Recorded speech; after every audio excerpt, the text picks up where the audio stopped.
सावन का महीना चल रहा है। ऐसे में हर कोई भगवान भोलेनाथ और माता पार्वती को खुश करना चाहता है।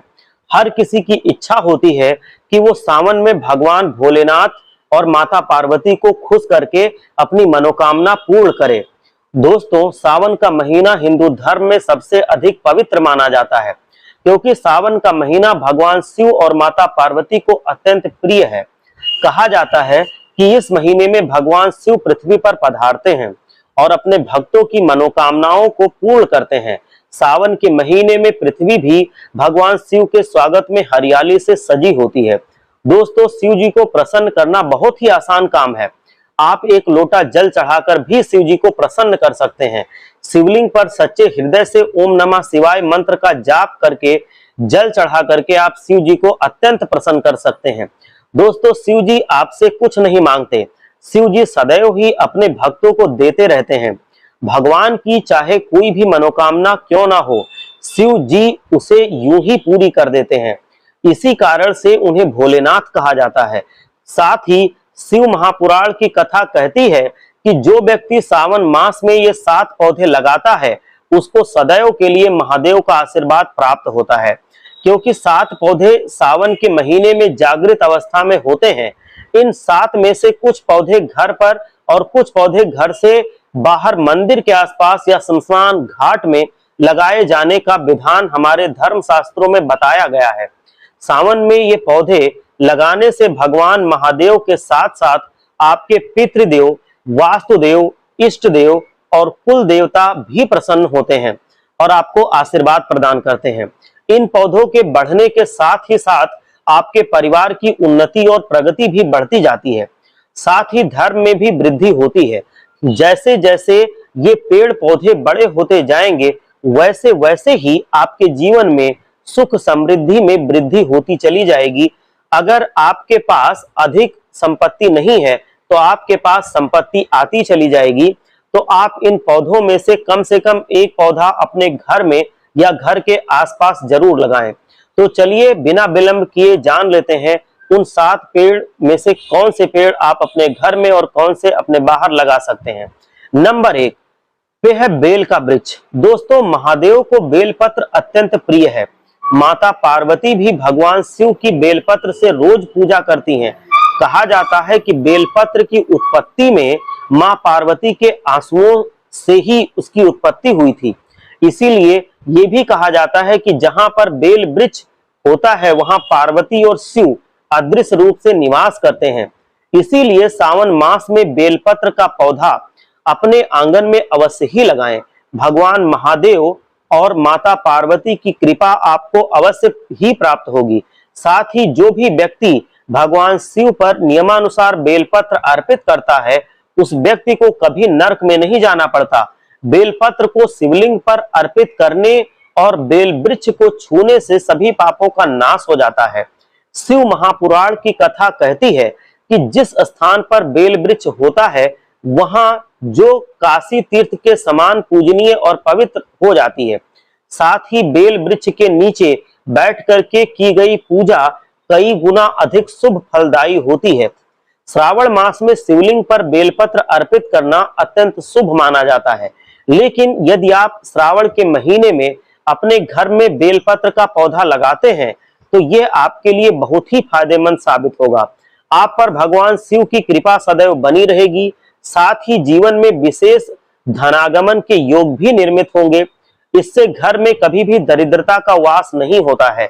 एक बात का अवश्य ध्यान रखें कि अगर आपके घर में बेल वृक्ष है तो रोज संध्या के समय उसके नीचे एक गाय के घी का दीपक अवश्य ही जलाएं। मैं यहाँ आपको एक बात और बता दूं कि बेल वृक्ष को घर के ईशान कोण में या उत्तर दिशा में लगाना श्रेष्ठ माना जाता है। नंबर 2 पे है समी का पौधा। दोस्तों, वास्तुशास्त्र के अनुसार समी के पौधे में शनिदेव का वास माना जाता है और साथ ही ये पौधा भगवान शिव और माता पार्वती को भी अत्यंत प्रिय है, क्योंकि माता काली शनि देव की आराध्य देवी हैं और देव शनि देव के आराध्य हैं। अतः समी के पौधे को सावन मास में लगाकर नियमित रूप से इसकी देखभाल और पूजा करें। साथ ही प्रतिदिन इसके पास सरसों या तिल के तेल का दीपक जलाएं। तो शनि दोष एवं वास्तु दोष बहुत जल्दी से दूर हो जाते हैं और साथ ही खुशियां उस घर में अपना बसेरा बना लेती हैं। धन दौलत और समृद्धि सब कुछ हासिल हो जाती है, साथ ही कर्ज से भी मुक्ति मिल जाती है और कार्य क्षेत्र में चल रही बाधाएं भी दूर होती हैं। अटके हुए कार्य भी पूरे हो जाते हैं। शमी का पौधा घर में नकारात्मक प्रभाव को खत्म कर देता है। टोने टोटके के कारण जीवन में चल रही बाधाओं को शमी का पौधा दूर कर देता है। ऐसे में आपके घर पर किसी भी टोने टोटके का प्रभाव नहीं हो सकता है। बुरी आत्माओं का साया, भूत बाधाएं सब दूर हो जाती हैं। दुश्मन एवं कोर्ट कचहरी से परेशान व्यक्ति को विजय मिलती है। शमी के पौधे की पूजा अवश्य करनी चाहिए और शमी पत्र को शिवलिंग पर भी अवश्य ही अर्पित करना चाहिए। ऐसा करने पर दुश्मनों के साथ कोर्ट कचहरी के मामले में भी आपको विजय मिलती है। यहाँ मैं आपको एक बात और बता दूं कि शमी के पौधे घर के मुख्य द्वार पर बाहर की तरफ निकलते समय दाईं ओर लगाना सबसे उत्तम माना गया है। नंबर 3 पे है सफेद आंख या श्वेताक का पौधा। दोस्तों, सावन के महीने में घर के मुख्य द्वार पर सफेद आंख का पौधा जरूर लगाना चाहिए। इससे घर में हमेशा सुख शांति बनी रहती है और आर्थिक लाभ भी होता है। जिस घर के मुख्य द्वार पर सफेद आंख का पौधा होता है उस घर को कोई शत्रु हानि नहीं पहुंचा सकता। साथ ही सफेद आंख के पौधे और पत्ते भगवान शिव को अर्पित करने से घर की वास्तु दोषों से मुक्ति मिल जाती है। और दोस्तों, सफेद आंख में भगवान श्री गणेश का भी वास माना जाता है, क्योंकि 27 वर्ष पुराने इस पेड़ की जड़ में खुद ही गणेश जी की प्रतिमा बन जाती है। ऐसी मान्यता है कि इस प्रतिमा को निकाल कर स्थापित करने से घर में रिद्धि सिद्धि और अन्नपूर्णा का वास रहता है। अतः श्रावण का मास सफेद आंख का पौधा लगाने के लिए सबसे शुभ है। नंबर 4 पे है लाल गुड़हल का पौधा।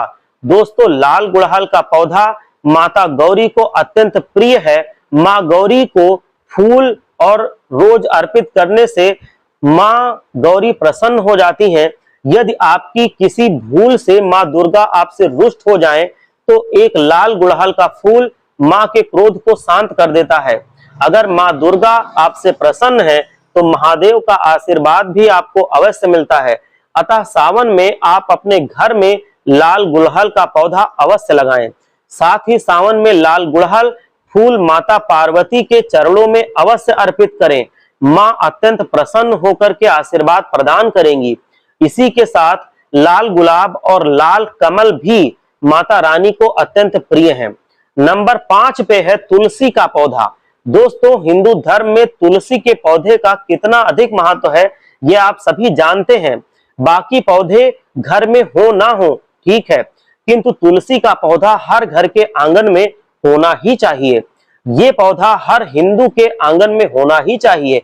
ये पौधा घर की हर एक प्रकार के संकट को दूर करता है और हमारी रक्षा करता है। जिस घर में तुलसी के पौधे की नित्य नियमानुसार पूजा की जाती है, घर के व्यक्ति कभी भी अकाल मृत्यु को प्राप्त नहीं होते हैं और साथ ही उस घर में कोई भी प्रेत योनि में नहीं जाता है। साथ ही तुलसी के पौधे में मां लक्ष्मी का निवास होता है। अतः जिस घर में तुलसी के पौधे की अच्छे से देखरेख की जाती है वहां कभी धन की कमी नहीं होती। इसीलिए सावन मास में तुलसी का पौधा अपने घर में ईशान कोण में अवश्य लगाएं। ये पौधा घर को शुद्ध व पवित्र बनाता है, नकारात्मक ऊर्जा को दूर करता है, जिससे माता लक्ष्मी प्रसन्न होकर के आपके घर में प्रवेश करेंगी और आप सभी को आशीर्वाद प्रदान करेंगी। लेकिन ध्यान रहे कि तुलसी के पौधे के आसपास शिवलिंग या महादेव की तस्वीर को कभी ना रखें। साथ ही शिवलिंग पर कभी भी तुलसी पत्र अर्पित ना करें। नंबर 6 पे है बरगद का पौधा। दोस्तों, बरगद के पौधे में भगवान महादेव का वास माना जाता है। बरगद का पौधा घर के बाहर या शमशान घाट में लगाने से पूर्वजों का आशीर्वाद मिलता है। पितृदोष, ऋण दोष और प्रकृत ऋण से भी व्यक्ति को मुक्ति मिल जाती है। इसकी देखभाल करने से व्यक्ति को सुख समृद्धि की प्राप्ति होती है। ये पौधा मोक्ष प्रदान करने वाला पौधा माना जाता है। आपकी जानकारी के लिए बता दूं कि बरगद के पेड़ को साक्षी मानकर माता सीता ने राजा दशरथ के लिए पिंडदान दिया था। इस पेड़ को लगाने वाले व्यक्ति को हर प्रकार के कर्ज से मुक्ति मिल जाती है और भगवान महादेव भी ऐसे व्यक्ति से अत्यंत प्रसन्न होते हैं। अतः अंत में नंबर 7 पर है पीपल वृक्ष।